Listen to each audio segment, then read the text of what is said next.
Chapter 2 Odours of Paradise. I went down to Arfin in the very heat and bloom and fragrance of the wonderful summer that they were enjoying there.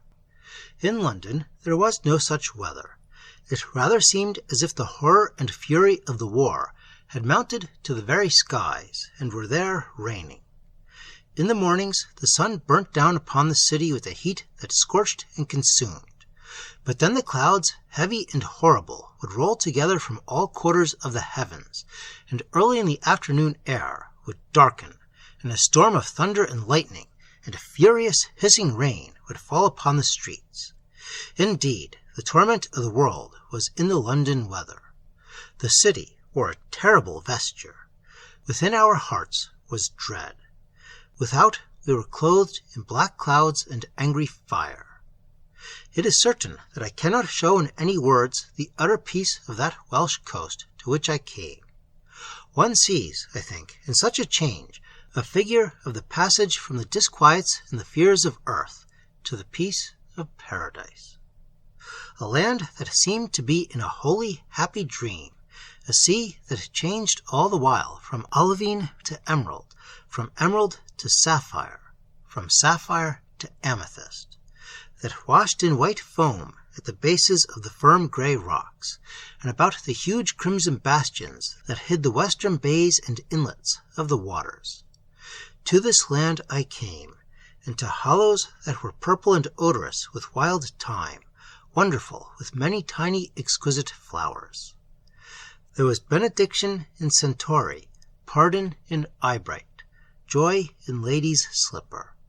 And so the weary eyes were refreshed, looking now at the little flowers and the happy bees about them, now on the magic mirror of the deep, changing from marvel to marvel with the passing of the great white clouds, with the brightening of the sun.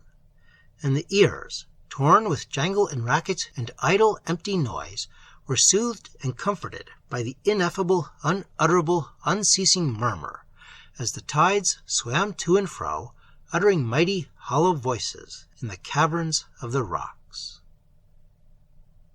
For 3 or 4 days I rested in the sun, and smelt the savour of the blossoms and of the salt water, and then, refreshed, I remembered that there was something queer about L'Entresant that I might as well investigate. It was no great thing that I thought to find, for it will be remembered I had ruled out the apparent oddity of the reporters, or commissioners, reference to lights, on the ground that he must have been referring to some local panic about signaling to the enemy, who had certainly torpedoed a ship or two off Lundy in the Bristol Channel.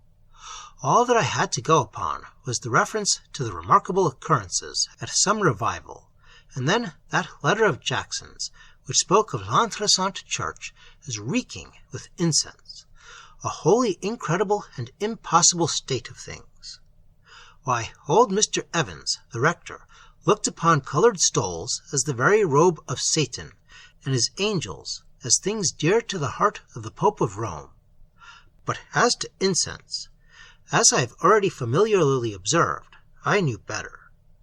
But as a hard matter of fact, this may be worth noting. When I went over to L'Entresant on Monday, August 9th, I visited the church, and it was still fragrant and exquisite with the odour of rare gums that had fumed there. Now I happened to have a slight acquaintance with the rector.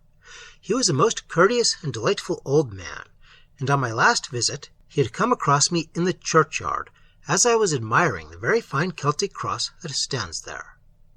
Besides the beauty of the interlaced ornament, there is an inscription in Ogham on one of the edges, concerning which the learned dispute. It is altogether one of the more famous crosses of Celtdom. Mr. Evans, I say, seeing me looking at the cross, came up and began to give me, the stranger, a resume, somewhat of a shaky and uncertain resume, I found afterwards, of the various debates and questions that had arisen as to the exact meaning of the inscription.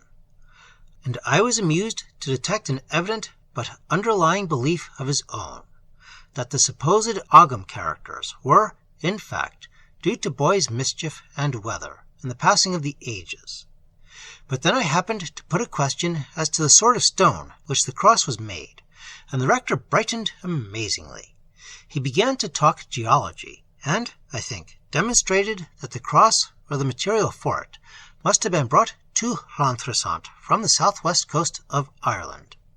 This struck me as interesting, because it was curious evidence of the migration of the Celtic saints, whom the rector, I was delighted to find, looked upon as good Protestants, though shaky on the subject of crosses. And so, with concessions on my part, we got on very well. Thus, with all this to the good, I was emboldened to call upon him. I found him altered. Not that he was aged. Indeed, he was rather made young, with a singular brightening upon his face, and something of joy upon it that I had not seen before, that I have seen on very few faces of men.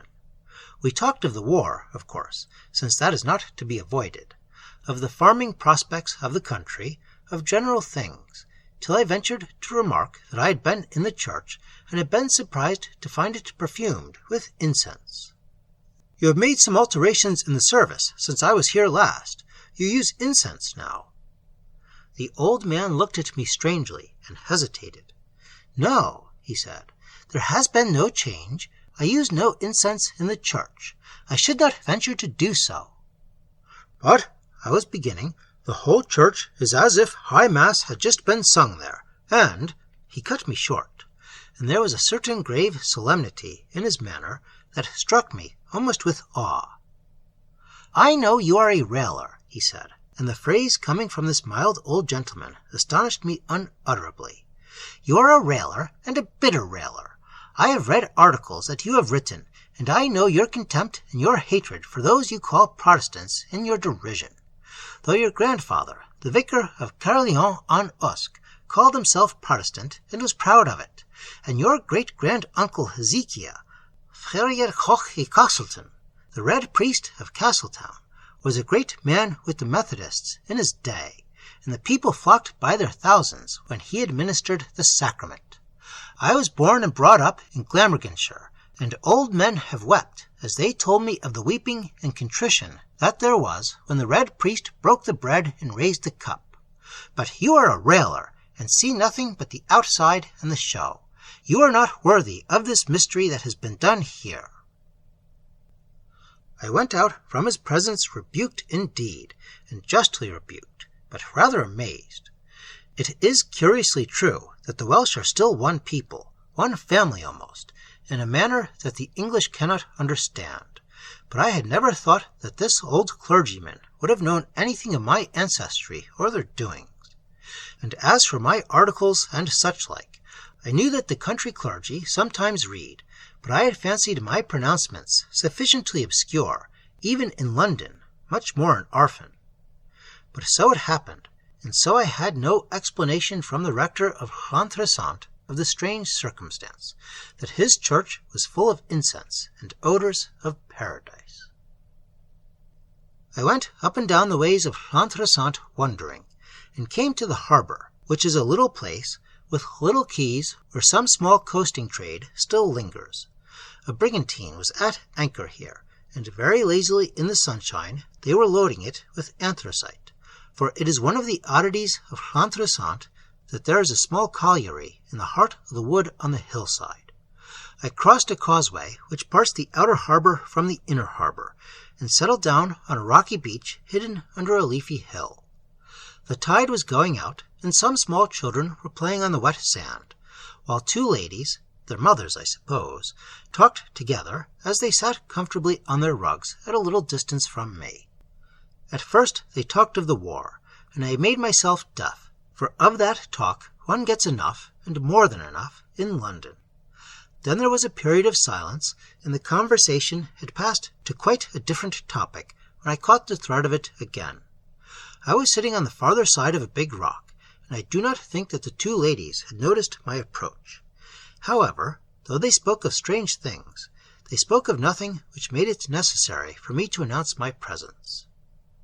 "And after all," one of them was saying, "what is it all about? I can't make out what has come to the people." This speaker was a Welshwoman. I recognized the clear, over-emphasized consonants, and a faint suggestion of an accent. Her friend came from the Midlands, and it turned out that they had only known each other for a few days. Theirs was a friendship of the beach and of bathing. Such friendships are common at small seaside places. "There is certainly something odd about the people here. I have never been to Llantrisant before, you know.